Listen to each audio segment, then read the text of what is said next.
ബിസ്മില്ലാഹി അൽഹംദുലില്ലാഹ് വസ്സലാത്തു വസ്സലാമു അലാ റസൂലില്ലാഹ് വഅലാ ആലിഹി വസ്സഹ്ബിഹി അജ്മഈൻ.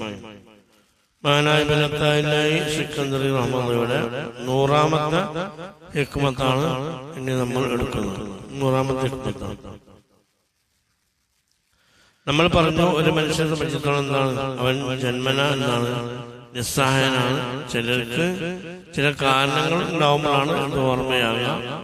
കാരണങ്ങളില്ലാതെയും ഓർമ്മയാവുന്നവനാണ് നിസ്സഹായത ബോധ്യപ്പെട്ടുകൊണ്ടേയിരിക്കുന്നവരാണ് ആര്? അള്ളാഹുവിന്റെ ഇഷ്ടദാസന്മാരായ അള്ളാഹുവിന്റെ അടിമകൾ. പുതുതായി ഉണ്ടാവുന്ന നമ്മളുടെ മാറ്റങ്ങളും അഭിവൃദ്ധികളും ഒന്നുമില്ല നിസ്സഹായതക്ക്, മഹാന്മാർക്ക്, മാത്തുക്കൾക്ക് അള്ളാഹുവിനെ മനസ്സിലാക്കി കേൾക്കുന്നില്ല. അതൊരു തടസ്സം അല്ല. അപ്പൊ നമ്മളെ മനസ്സിലാക്കുന്നത് എന്താണ്?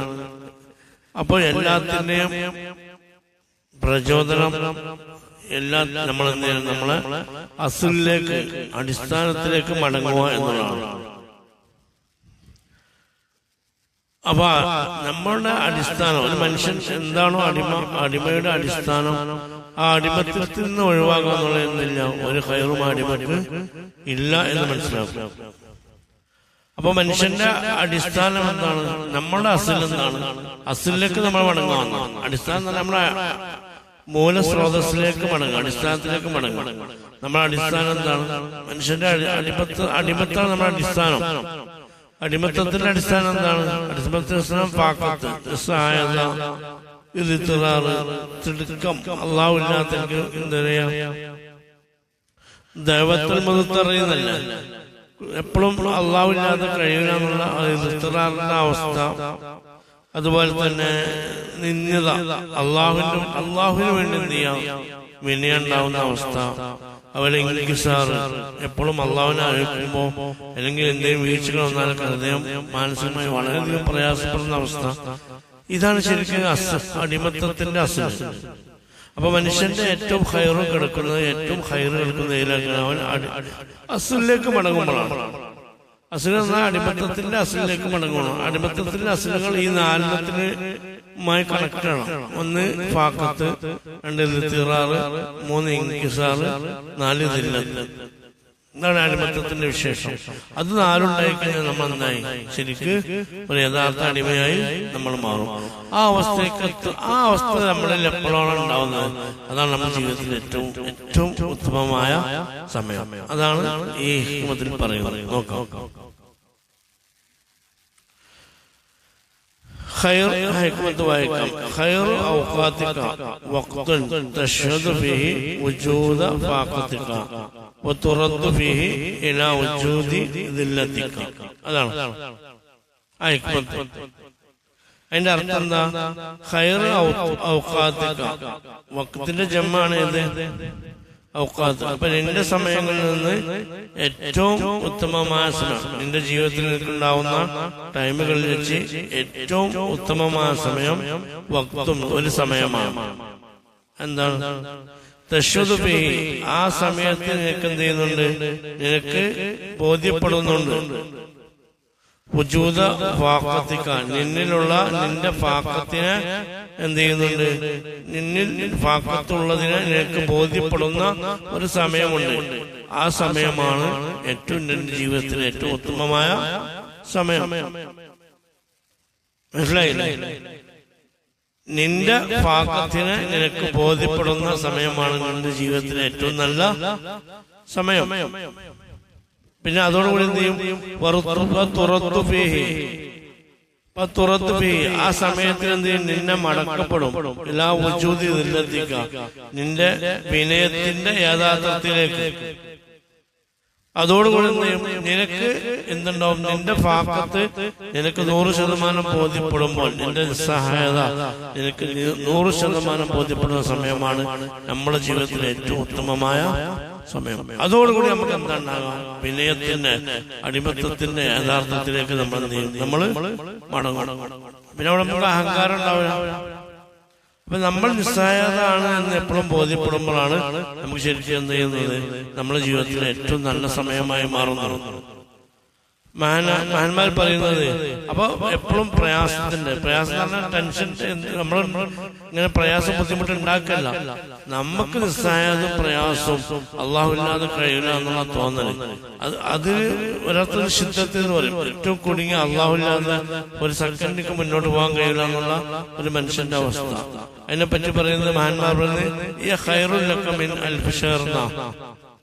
ആ ഒരു മാനസികാവസ്ഥയിലേക്ക് അള്ളാഹുവിന്റെ അടിമത്തിൽ 1000 മാസത്തിനേക്കാളും ഖൈറാണ്. ലൈലത്തുൽ ഖദ്രി ഖൈറുൻ മിൻ അൽഫി ശഹർ എന്ന് പറഞ്ഞ പോലെ എന്ന് പറഞ്ഞാൽ എന്താണ്?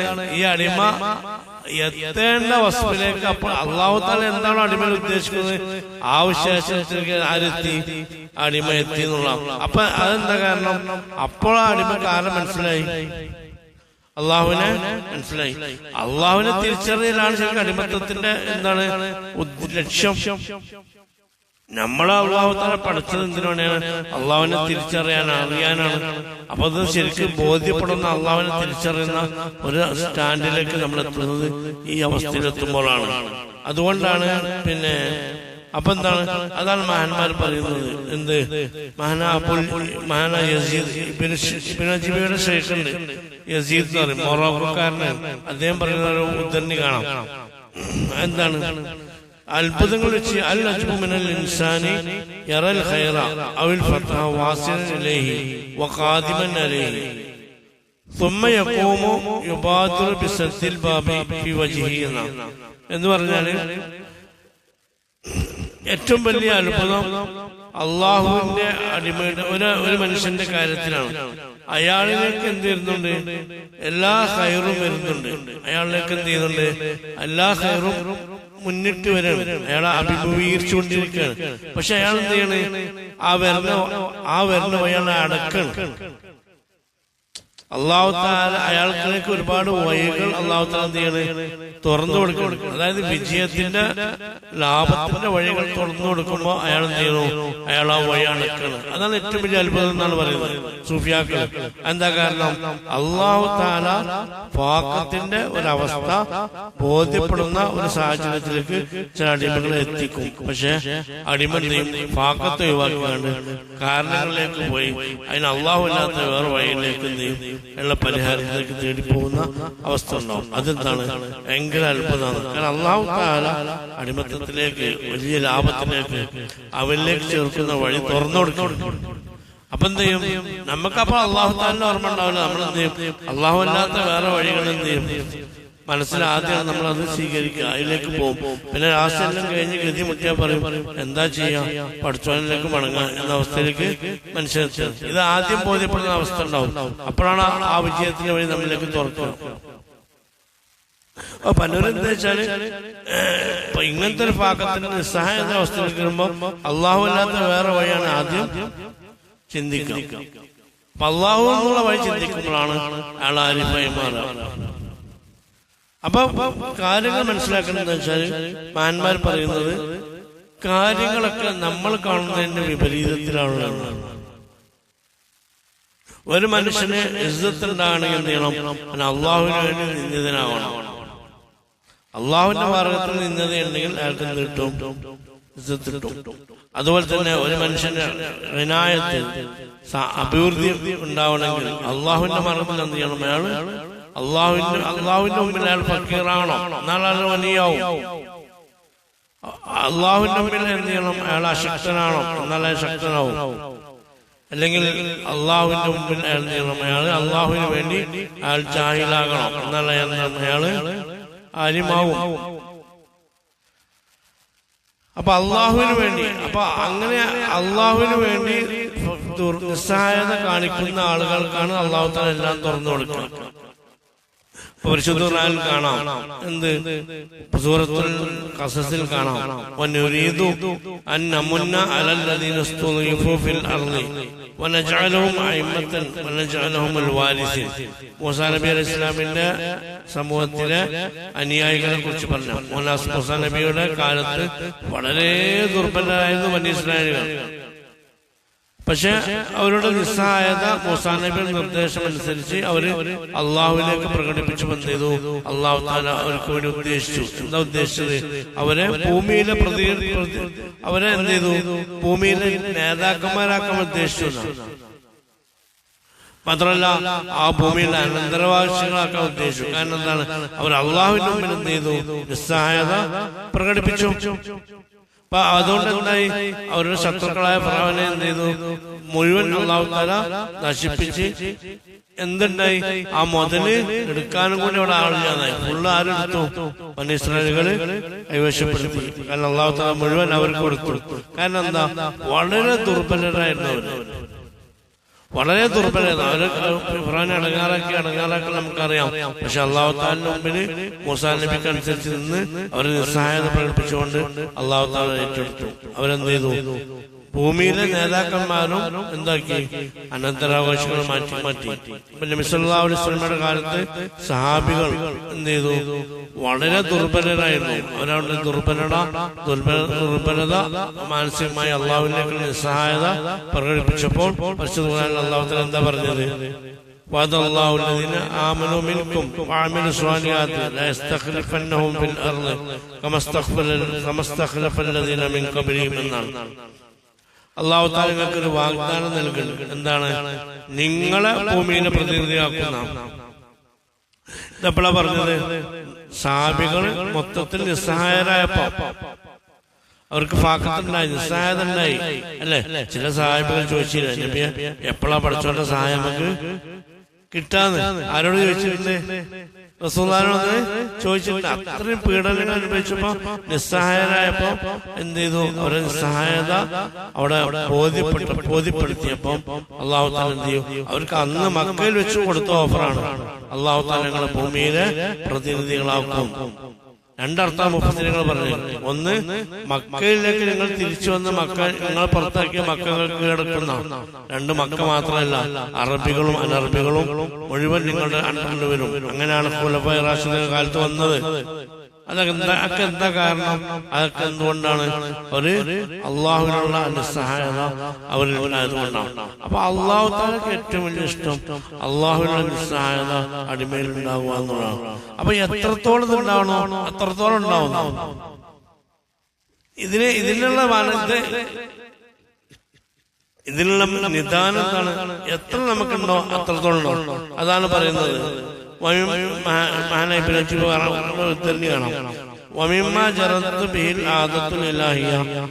അല്ലാഹു തആലയുടെ ഒരു പൊതു രീതിയാണ് അന്നൽ ഫറജ അലാ ഖദ്രി. തുറസ് എത്ര കിട്ടല്, എത്രത്തോളം കുടുങ്ങിയിരിക്കുന്നത് നമ്മളിൽ ബോധ്യമുണ്ടാവുന്നുണ്ടോ അത്രത്തോളം തുറസ് നമുക്ക് കിട്ടും. നമ്മൾ എത്ര കുടുങ്ങി അതിനനുസരിച്ചാണ് എതിർക്കുക. തുറസ് മാനസികമായി നമ്മൾക്ക് എത്ര ഇടുങ്ങിയിട്ടുണ്ടോ അതിനനുസരിച്ച് നമുക്ക് എന്ത് ചെയ്യും? തുറസ് കിട്ടും.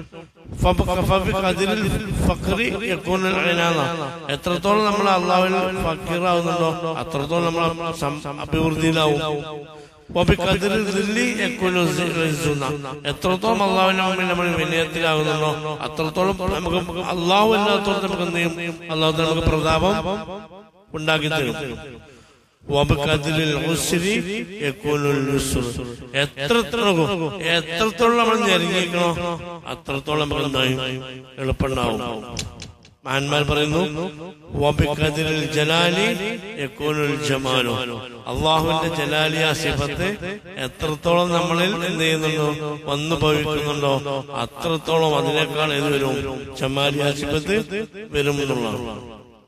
അപ്പൊ നമ്മൾ സംഭവിക്കുന്ന ബുദ്ധിമുട്ടുകളും പ്രയാസങ്ങളൊക്കെ എന്താണ്? റബ്ബിന്റെ ജലാലിയായ വിശേഷണങ്ങളാണ്. ആ ജലാലി ഒന്നും ഉണ്ടാവില്ല. കാരണം അല്ലാഹു തആല ജമാലാണ്. അപ്പൊ എന്തുണ്ടാവും? അതിൽ നമ്മള് അള്ളാഹുവിന്റെ ഫാഖത്ത് കാണിക്കുന്നതുകൊണ്ട് നമുക്ക് എന്ത് കിട്ടും? ജമാൽ ഇങ്ങനെ വന്നുകൊണ്ടേയിരിക്കും. അത് മാറി വരും, ജമാല് മാറി വരും. അതുകൊണ്ടാണ് പരിശുദ്ധ ഖുർആനിലായത്ത് ഇന്ന മഅൽ ഉസ്രി യുസ്റൻ ഫഇന്ന മഅൽ ഉസ്രി യുസ്റ. ഈ ആയത്ത് ശരിക്കും നല്ല ചിന്തിച്ചാൽ ഒരുപാട് കാര്യങ്ങൾ മനസ്സിലാക്കാൻ പറ്റും. എന്താണ് ഇന്ന ആ ആയത്തിൽ ചിന്തിച്ചു നോക്കൂ. ഇന്ന മഅൽ ഉസ്രി, ഉസ്റിന്റെ അവിടെ ഏത് കൊടുത്തിട്ടുണ്ട്? അലിഫ്ലാം കൊടുത്തിട്ടുണ്ട്. യുസ്റിന്റെ അവിടെ അലിഫ്ലാം ഉണ്ടോ? ഇന്ന മകൽ ഉസ്രി അൽ യുസ്രി എന്നുണ്ടോ? ഇല്ല. ഇന്ന മകൽ ഉസ്രി യുസ്ര എന്നുള്ളൂ. യുസ്റിന്റെ അവിടെ ഏതില്ല? അലിഫ് ലാം ഇല്ല. അതുകൊണ്ട് തന്നെ മനസ്സിലാക്കും. അതുകൊണ്ട് നമുക്ക് എന്താർത്ഥം കൊണ്ടുവന്നോ? ഒരു പ്രയാസത്തിന്റെ കൂടെ ഒരുപാട് എളുപ്പങ്ങളുണ്ട്. അൽ ഉസ്രി എന്ന് പറഞ്ഞാൽ എന്താ? അലിഫ് ലാം ഇട്ട് കഴിഞ്ഞാൽ അത് ഫിക്സഡ് ആണ്. ഒരറിയപ്പെട്ട നമ്മളിൽ സംഭവിച്ച നമുക്ക് മനസ്സിലാവുന്ന ഒരു പ്രയാസം. യുസ്രി എന്ന് പറഞ്ഞാൽ എന്താണ്? എന്തല്ല, ഫിക്സഡ് അല്ല. നക്കിറ എന്ന് പറയാം. നക്കിറ എന്ന ഉമൂം എന്ന് പറയും, വ്യാപകമാണ്, എണ്ണങ്ങൾ കൂടുതലുണ്ട്. അപ്പൊ ഒരു പ്രയാസം, അതുകൊണ്ടാണ് ഹദീസിൽ കാണാം, അതുകൊണ്ട് ചില റിപ്പോർട്ടുകൾ കേട്ടിട്ടില്ലേ? ഒരു പ്രയാസം, ഒരു ഞെരുക്കം രണ്ട് എളുപ്പത്തിനെ തോൽപ്പിക്കൂലെന്ന് എന്ന് പറഞ്ഞു കഴിഞ്ഞാല്, ഒരു എളുപ്പം, ഒരു ഞെരുക്കം വന്നാൽ ചുരുങ്ങിയത് എത്ര എളുപ്പം ഉണ്ടാവും? രണ്ട് എളുപ്പമുണ്ടാവും. ഇബ്നു അബ്ബാസ് റളിയല്ലാഹു അങ്ങനെ പറഞ്ഞിട്ടുണ്ട്, തങ്ങൾ അങ്ങനെ പറഞ്ഞിട്ടുണ്ട്. അതായത് ഒരു ഞെരുക്കം വന്നു കഴിഞ്ഞാൽ, ഒരു ഞെരുക്കം വന്നാൽ ചുരുങ്ങിയത് എത്ര ഉണ്ടാവും? രണ്ട് എളുപ്പമെങ്കിലും ചുരുങ്ങിയത് ഉണ്ടാവും. അല്ലാതെ എന്തല്ല, ഒരു ഞെരുക്കത്തിന് ഒരു എളുപ്പമില്ല. അപ്പം അത് അങ്ങനെ തന്നെയാണ്. കാരണം എന്താണ്? അള്ളാഹുവിന്റെ റഹ്മത്തിനെ കുറിച്ച് എന്താ മനസ്സിലാക്കുന്നത്? റഹ്മത്ത് അൺലിമിറ്റഡ് ആണ്. റഹ്മത്തിന് എന്തില്ല. അപ്പോ അള്ളാഹുവിന്റെ റഹ്മത്ത് ഞങ്ങൾ അയച്ചോളി, അള്ളാഹുത്തിന്റെ റഹ്മത്ത് അൺലിമിറ്റഡ് ആണ്. കാരണം റഹ്മത്തി വസിയത്ത് കുല്ല ചെയ്യുന്ന അത് അതിനെന്തില്ല, ലിമിറ്റ് ഇല്ല. എന്നാൽ അള്ളാഹുവിന്റെ കോപത്തെ കുറിച്ച് പറഞ്ഞിട്ടെന്താ? കോപത്തിനൊരു പരിധി ഉണ്ട്, ഇല്ലേ? കാരണം എന്താണ്? റഹ്മത്തിന്റെ താഴെയാണ് എന്തുള്ളത്? കോപം. അങ്ങനെ അള്ളാഹു നബി തങ്ങൾ പറഞ്ഞിട്ടുണ്ടോ? റഹ്മത്തിന്റെ താഴെയാണ് എന്തുള്ളത്? കോപം. അപ്പൊ ഒരു പരിധി ഉണ്ട് കോപത്തിന്.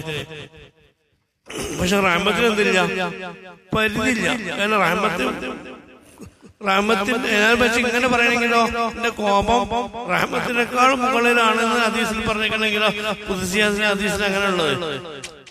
എന്റെ റഹ്മത്ത്, എന്റെ കോപം റഹ്മത്തിന്റെ താഴെയാണെന്നാണ്. തിരിച്ചു പറഞ്ഞെങ്കിലോ, കോപം അൺലിമിറ്റഡ് ആവും, റഹ്മത്ത് ലിമിറ്റഡ് ആവും. ഇവിടെ അങ്ങനെയല്ല. ഇവിടെ റഹ്മത്ത് അൺലിമിറ്റഡ് ആണ്, അതിന് പരിധിയില്ല. അതുകൊണ്ട് തന്നെ ആശ്വാസങ്ങൾ നിരവധി വഴി അള്ളാഹു തആല തുറന്നു തരും. പ്രയാസം ഒന്നേ ഉണ്ടാവുള്ളൂ. ഒരു പ്രയാസം വന്നതുകൊണ്ട് നമുക്ക് നിസ്സഹായത, അതിൽ ഞാൻ ഞെരുങ്ങി എന്ന് അള്ളാഹുവിനോട് പ്രകടിപ്പിച്ച ആശ്വാസത്തിന്റെ ഒരുപാട് വഴികളായിരുന്നു തുറന്നു തരും. അള്ളാഹു തആല നമുക്ക് തുറന്നു തരും.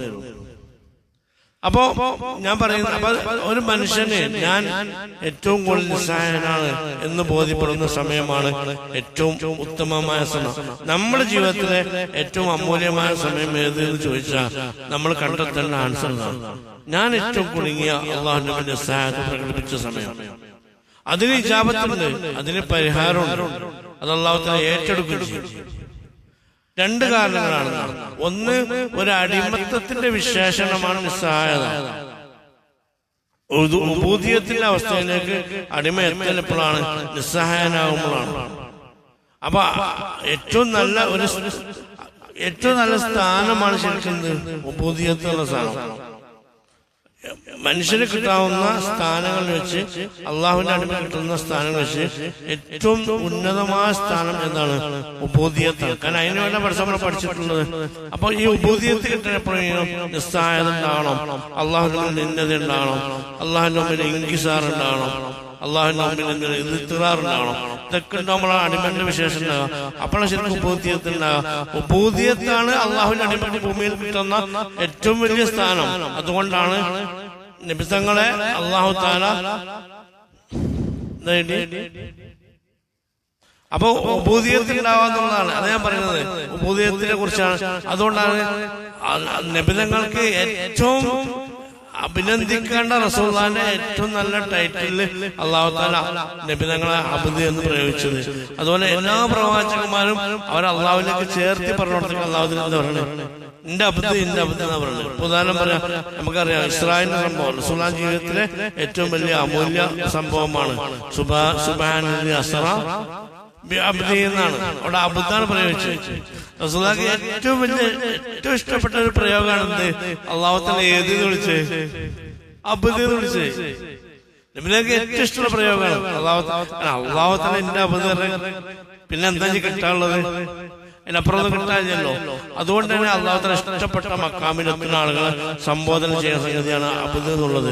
അതുകൊണ്ട് പരിശുദ്ധ ഖുർആനിലെ പല പ്രവാചകന്മാർ പ്രധാനമായി പറയുന്നത് അബ്ദന ഇബ്രാഹിം വൈസാഖ് വയാഖൂബ് പ്രവാചകന്മാരെ, ബനി ഇസ്രായേലിലെ പ്രവാചകന്മാരെ എണ്ണി പറഞ്ഞുകൊടുത്ത് അവരൊക്കെ എന്റെ അബ്ദുകളാന്നാ പറഞ്ഞത്. ഇബ്രാഹിം നബിന്റെ അവിടെ നിന്ന് തുടങ്ങിയതാ. ഇബ്രാഹിം, അതുപോലെ തന്നെ ഇസ്ഹാഖ്, യാക്കൂബ്, ബാപ്പി മക്കൾ ഇങ്ങനെ പറയണം. അവരൊക്കെ പരിചയപ്പെടുത്തി പറഞ്ഞ എന്താ? അവരൊക്കെ എന്താണ്? അബ്ദുകളാണ് അല്ലേ? അപ്പൊ ഫാക്കത്ത് അഭിവൃദ്ധി ഉണ്ടായതുകൊണ്ട് എന്താവില്ല, നഷ്ടപ്പെടില്ല. കാരണം ശുക്രന്റെ മക്കാമേൽക്ക് എത്തുകൊണ്ട് ഫാക്കത്തിന്റെ നിലനിർത്തി മെയിൻറ്റെയിൻ ചെയ്യാണ്. അതാണ് പിന്നെ ഇപ്പോ 2 പ്രവാചകന്മാർ. പിന്നെ അയ്യൂബ് നബി അലൈഹി ഇസ്ലാം എന്താണ് വല്ലാതെ അടങ്ങാറായ പ്രവാചകനാണ് അല്ലേ? നമ്മൾ അയ്യൂബിന്റെ കഥ മാത്രമേ പറയുള്ളൂ. കാരണം അത്രയും പ്രയാസപ്പെട്ട അള്ളാഹുവിലേക്ക് നിസ്സഹായതനാണ്. ആ പ്രവാചകനെ കുറിച്ച് എന്താ പറഞ്ഞ്? അബ്ദു ഇന്നഹു അവ്വാബ്. എന്നാൽ സുലൈമാൻ നബി അലൈഹി ഇസ്ലാം ആരാ? എല്ലാ അഭിവൃദ്ധി കിട്ടിയ ആളാ, ഒരു ബുദ്ധിമുട്ടുണ്ടാവാത്ത ആളാ. ആ സുലൈമാൻ നബിയെ കുറിച്ച് എന്താ പറഞ്ഞ്? അബ്ദു ഇന്നഹു അവ്വാബ്. രണ്ടാളിൽ പറ്റി ചെറിയ പ്രയോഗം നടത്തി. കാരണം എന്താ? രണ്ടാളിൽ എന്തില്ല? ഫാക്കത്തില്ല. അതാണ് അവാരികൾ ഏതിനെ ഒഴിവാക്കൂല? ഫാക്കത്തിനെ ഒഴിവാക്കൂല എന്നർത്ഥം. അവർക്ക് ഫാക്കത്ത് പോയിട്ടില്ല. കാരണം അവർക്കറിയാം ഇതിനെന്തില്ല, ഒരു പൊടി പോലും വിലയില്ല എന്ന് ആർക്ക് മനസ്സിലാവും? അവർക്ക് മനസ്സിലാവും. അപ്പൊ ഇതിന്റെ അഭിവൃദ്ധി നിലനിൽപ്പ് അഭിവൃദ്ധിയുള്ള ആളുകൾ അങ്ങേയറ്റ ഫാക്കത്തിലായിരിക്കും. കാരണം ഇത് നിലനിൽക്കണി എന്ത് വേണം? ആര് വേണം? റബ്ബ് വേണം. അതുകൊണ്ടാണ് നബി സല്ലല്ലാഹു അലൈഹി വസല്ലമക്ക് അല്ലാഹുവിന്റെ ചോയ്സ് കൊടുത്തു എന്നാണ്. എന്ത്? നബിയോട് നബിതങ്ങൾക്ക് അല്ലാഹുവിന്റെ ഒരു ഓഫർ കൊടുത്ത്, എന്ത്? നിങ്ങൾക്ക് ഒരു ഭരണാധികാരിയായ ഒരു രാജാവായ നബിയാകാം, അതോ ഒരു അടിമയായ നബിയാകാം. നിങ്ങൾക്ക് ഏതാണ് വേണ്ടത് എന്ന് നബിയെ നിങ്ങൾക്ക് തിരഞ്ഞെടുക്കാം. അപ്പൊ നിങ്ങൾക്ക് രാജാവായ നബിയാകാം. നബുവത്തിന് ഒരു കോട്ടവും സംഭവിക്കൂല. നുബുവത്തിൽ ഒരു കോട്ടവും സംഭവിക്കൂല. നിങ്ങളുടെ ദറജയിൽ ഒരു കുറവും വരില്ല. നിങ്ങൾ അഷ്റഫ് ഖൽഖന്നാണ്, ഒരു സംശയമില്ല. നിങ്ങൾക്ക് എന്താ വേണ്ടത്? നിങ്ങൾക്ക് രാജാവായ നബിയാകണോ അടിമയായ നബിയാകണോ വെച്ചോ? നബി തങ്ങൾ എന്താ പറഞ്ഞത്? അബ്ദുൻ.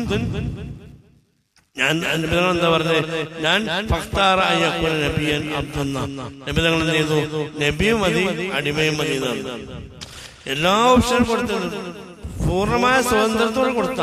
അപ്പൊ നബികൾക്കറിയാം അതിലേറ്റവും ബെനിഫിറ്റ് എന്നാ? അബ്ദും ഏതാകലാണ്? പ്രവാചകനാകലാണ്. കാരണം അതിനാണ് എന്ത് ചെയ്യാ? ഫാക്കത്ത് മെയിൻറ്റെയിൻ ചെയ്യാൻ കഴിയുക. മറ്റൊരു പോവില്ല, അല്ലാതെ മെയിൻറ്റെയിൻ ചെയ്യും. പക്ഷെ ലോകത്ത് നബിതങ്ങളെ തെരഞ്ഞെടുത്ത കുറെ ആൾക്കാർക്ക് എന്തുണ്ടാവും? നല്ല മസല കിട്ടി മൊലാളിയാകാം, സൂഫിയാകാം. എന്ത് ചെയ്യും? ഇത് നല്ല മെയിൻറ്റെയിൻ ചെയ്യാനുള്ള പണിയാണ്. അപ്പൊ എല്ലാവരും പിന്നെ അത് തിരഞ്ഞെടുക്കും. അപ്പൊ എന്തുണ്ടാവില്ല? എവിടെയും അടിമത്തോടെ നിലനിൽക്കൂല. റസൂലാക്ക് അതുകൊണ്ട് കോട്ടം സംഭവിക്കണം, നബിക്കൊന്നും സംഭവിക്കൂല. പക്ഷെ നബി നമുക്ക് വേണ്ടിയാണ് തിരഞ്ഞെടുത്തും കൂടി മനസ്സിലാക്കണം. അപ്പൊ ഒന്നാമത്തെ സംഗതി എന്താണ്? ഒന്നാമത്തെ സംഗതി നമുക്ക് കിട്ടുന്നത് ഉബൂദിയത്ത് കിട്ടുന്ന. അപ്പൊ അടിമത്തം ശരിക്കും നമുക്ക് കിട്ടുന്ന ഏതുകൂടെയാണ്? നമ്മുടെ ജീവിതത്തിൽ, ഞാൻ പറഞ്ഞതാണ് വിഷയത്തിലേക്ക് പോവാണ്, നമ്മുടെ ജീവിതത്തിലെ ഏറ്റവും ഉത്തമമായ സമയം ഫാക്കത്തിന്റെ സമയമാവുന്നതിന്റെ കാരണം നമുക്ക് എന്ത്? അടിമത്തം അവിടെ സ്ഥിരപ്പെടുന്നുണ്ട്. രണ്ടാമത്തെ കാരണം, എപ്പോഴാണോ നമുക്ക് ഫാക്കത്ത് ഉണ്ടാവുന്നത് അപ്പോഴാണ് നമുക്ക് അള്ളാഹുവിന്റെ സഹായങ്ങൾ കിട്ടിക്കൊണ്ടേയിരിക്കുക. 2 സംഗതിയാണ്. ഫാക്കത്ത് സഹായം കിട്ടാനും കാരണമാണ്, പുതിയ പുതിയ സഹായങ്ങൾ കിട്ടാനും കാരണമാണ്, കിട്ടിയ സഹായം മെയിൻറ്റെയിൻ ചെയ്യാനും കാരണമാണ് ഏത്? ഫാക്കത്ത്. അപ്പൊ അടിമത്തത്തിന്റെ വിശേഷം കിട്ടുമെന്ന് ഒന്ന്. രണ്ടാമത് നിസ്സഹായത. നമ്മൾ അള്ളാഹുവിന്റെ നിസ്സഹായത പ്രകടിപ്പിക്കുമ്പോൾ അള്ളാഹുവിന്റെ സഹായം നമുക്ക് കിട്ടാനും അതൊരു തേട്ടമാണ്. നമ്മൾ അള്ളാഹുവിന്റെ മുന്നിൽ നമ്മളെ കാര്യത്തിന് വേണ്ടി പ്രാർത്ഥിക്കുന്നത് പോലെയാണ് നമ്മളെ നിസ്സഹായ പ്രകടിപ്പിക്കുന്നത്. അപ്പൊ അള്ളാഹു തആല എന്ത് ചെയ്യും? അവന്റെ സഹായം നമുക്ക് തന്നുകൊണ്ടേയിരിക്കും. നമ്മൾ അന്വേഷിക്കുന്ന സ്ഥാനത്ത് നമ്മൾ നിർത്തുകയും ചെയ്യും. അതുകൊണ്ടാണ് പിന്നെ അള്ളാഹു തആല അങ്ങനെ എവിടെയൊക്കെയാണോ ഫാക്കത്ത് പ്രകടിപ്പിച്ചിട്ടുള്ളത് അവിടെയൊക്കെ അള്ളാഹുവിന്റെ അപാരമായ സഹായം ഉണ്ടായിട്ടുണ്ട്. അതാണ് പറയുന്നത്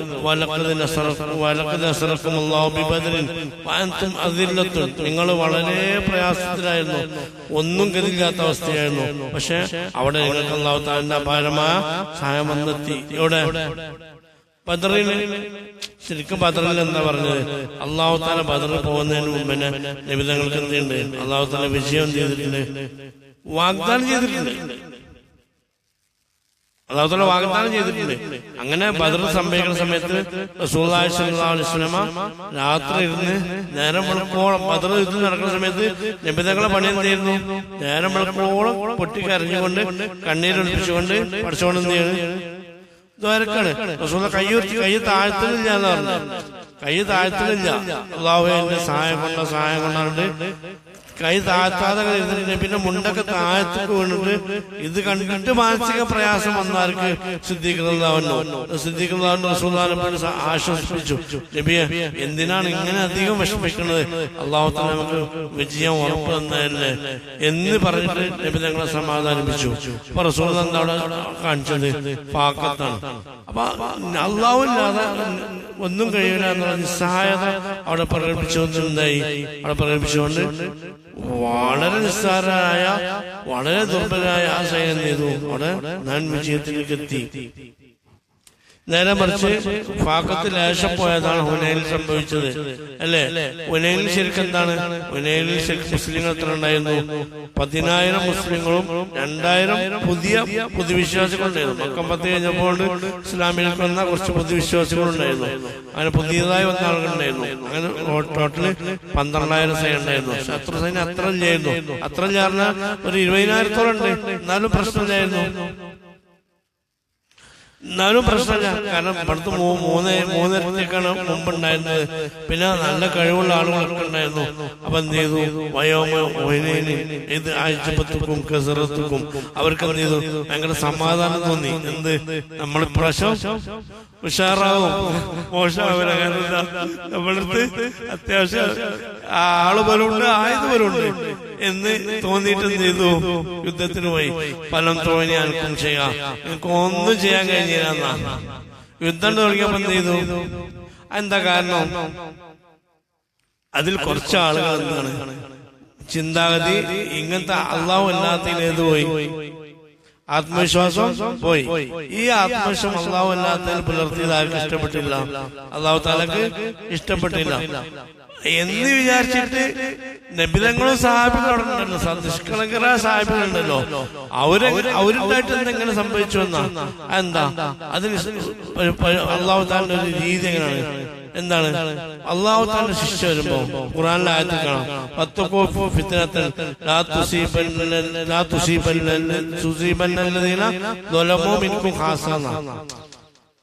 അള്ളാഹുവിന്റെ പരീക്ഷണങ്ങൾ പേടിക്കണം. കാരണം എന്താണ്? അത് ലോലിമികളെ മാത്രമല്ല പിടികൂടാന്നാണ്. ഇവിടെ അള്ളാഹുവിന്റെ പരീക്ഷണം വന്നു. കാരണം റസൂലിന് സഹാബത്തുമാരൊക്കെ ഉണ്ടായിട്ടും ഇവിടെ കുറച്ചാൾക്കാരെ ചിന്താഗതി മോശമായതുകൊണ്ട് എന്തിനാ ഇവരെ പരീക്ഷ ചെയ്തെന്നാ? കാരണം എന്താണ്? അള്ളാഹുവിന്റെ പരീക്ഷണം വരുമ്പോൾ ചെയ്യും അത് വ്യാപകമായിട്ടാ വരാം. അപ്പൊ അവിടെ നിന്നുണ്ടാവും നല്ല മനുഷ്യന്മാരും വരും, മോശം മനുഷ്യന്മാരും വരും, എല്ലാവരും പെടും. കൊറോണ വന്നപ്പോ പിന്നെ തെമ്മാടികൾക്ക് മാത്രമല്ല വന്ന്, അല്ലല്ലോ, എല്ലാവർക്കും വന്നില്ല. കാരണം അതങ്ങനെ വരുള്ളൂ. അപ്പൊ അള്ളാഹുവിന്റെ ശിക്ഷ അങ്ങനെ വരും, വ്യാപകമായിട്ടാ വരാം. അപ്പോ ഇവിടെ കുറച്ച് സഹാബികൾക്ക് എന്ത് ചെയ്തു? ആശ്വാസം തോന്നി. പക്ഷെ പുതുതായി വന്നവരാണ്, അവർക്ക് അത്ര വിവരമുള്ളൂ, അവർ നമ്മൾ ജയിക്കുന്നൊക്കെ ഉറപ്പിച്ചെന്ത് ചെയ്തു? സമാധാനിച്ചു പോയി. പക്ഷെ എന്ത് ചെയ്തില്ല? ഒരു ചുക്കും ചെയ്യാൻ കഴിയില്ല. ഫലം തോന്നി എനിക്കും നിങ്ങൾക്ക് ഒന്നും ചെയ്യാൻ കഴിഞ്ഞില്ല. എല്ലാവരും എന്ത് ചെയ്യും? ഓടി തിരിഞ്ഞോടേണ്ടി വന്നു. ഫുള്ള് തിരിഞ്ഞോടി. എത്രത്തോളം എന്ന് പറഞ്ഞാല് വളരെ കുറഞ്ഞ സഹാബികൾ മാത്രമാണ് റസൂലുള്ളാഹിന്റെ അവിടെ കൂടെ നിന്നത്. പിന്നീട് എന്ത് ചെയ്തു? പിന്നീട് യുദ്ധം ജയിച്ചിട്ടോ. അപ്പൊ ആദ്യ സമയത്ത് അവരാ തോന്നൽ എന്ത് ചെയ്തു? പഠിച്ചോ എന്ത് ചെയ്തു? ഒഴിവാക്കി കൊടുത്തു. എന്നിട്ട് നിങ്ങൾ നിസ്സഹായരാണ്, നിങ്ങൾക്ക് ഞാനില്ലാതെ കഴിയില്ല എന്നുള്ള 100% ബോധ്യത്തിലേക്ക് അപ്പോൾ തന്നെ ആരെത്തി? സഹാബികളെത്തി. ഇപ്പൊ എന്ത് ചെയ്തു? അള്ളാഹുവിന്റെ സഹായം അവർക്ക് വരികയും ചെയ്തു. അപ്പൊ അതാണ്. അപ്പൊ നമ്മൾക്ക് രണ്ട് സംഗതികളാണ് പാകത്തുണ്ടായാൽ ഏറ്റവും ഉത്തമമായ സമയമാവുന്നത്. ഒന്നെന്താണ്? ഒന്ന് നമ്മളെ ഉപോദ്യത്തിലേക്ക് എത്തുന്നുണ്ട്, രണ്ട് നമുക്ക് അള്ളാഹുവിന്റെ എല്ലാ സഹായങ്ങളും അതുവഴി കിട്ടും. ഈ രണ്ട് സംഗതികളും നമുക്ക് കിട്ടുന്നത് നമ്മളെ പാകത്തിലൂടെയാണ്. അതുകൊണ്ടാണ് നമ്മുടെ ജീവിതത്തിലെ ഏറ്റവും നല്ല സമയം നമ്മുടെ ഭാഗത്ത് നിസ്സഹായത നമുക്ക് ബോധ്യപ്പെടുമ്പോഴാണ്. കാരണം ആ നിസ്സഹായതയിലൂടെയാണ് നമ്മുടെ അടിമത്തത്തിലേക്ക് നമ്മൾ ശരിക്ക് പ്രവേശിക്കാം. അള്ളാഹു തആല പറഞ്ഞു കേട്ടുമെല്ലാം സ്വലേ അമലാക്കി സ്വീകരിക്കട്ടെ. അള്ളാഹു തആല നമ്മളിൽ നിന്ന് കബൂൽ ചെയ്യട്ടെ. അള്ളാഹു തആല നാഫിയാക്കി തരട്ടെ.